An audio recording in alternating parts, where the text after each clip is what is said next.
আমি অনুরোধ করতে চাই, আগামী দিনের কোন কর্মসূচি যদি না হয়, সেই কর্মসূচিতে আমাদের সর্বস্তরের মানুষকে মাঠে নেমে আসতে হবে, রাজপথে নামতে হবে।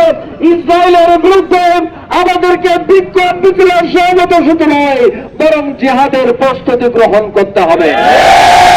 আমরা অন্তর্বর্তী সরকার ডক্টর ইউনূস সাহেবের সরকারকে অনুরোধ করতে চাই, অনতি বিলম্বে বাংলাদেশের পক্ষ থেকে ইসরায়েলের বিরুদ্ধে যথাযথ পদক্ষেপ গ্রহণ করা হোক।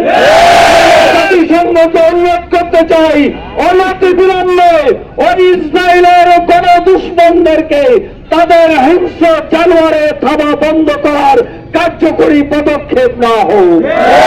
ভাইরা, আমাদের ইমানের সানে সানিত হয়ে রাজপথে শুধু মিছিল নয়, রাজপথে শুধু স্লোগান নয়, আমাদের রক্ত দিয়ে জীবন দিয়ে শহীদের তামান্না নিয়ে আজকে গোটা বাংলাদেশের মানুষকে রাজপথে নেমে আসতে হবে।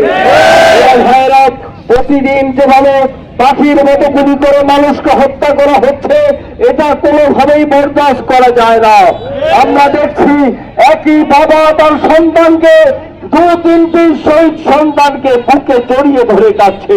আর সেই সন্তানটা যদি আমার সন্তান হতো, সেই মাটি যদি আমার মা হতো, আমরা সুযোগ পেতাম। আমাদেরকে ঝাঁপিয়ে পড়তে হবে।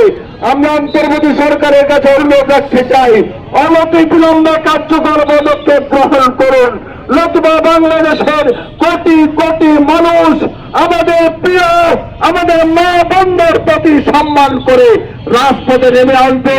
গোটা বাংলাদেশকে অচল করে দেওয়া হবে। ঠিক কিনা? সংগ্রাম আন্দোলনে আপনাদের সকলকে জীবন বাজি রেখে আমাদের একটি স্লোগান হচ্ছে, হয় আমরা শহীদ হব, না হয় আমরা গাজী হব। আমরা কি শহীদ হতে প্রস্তুত?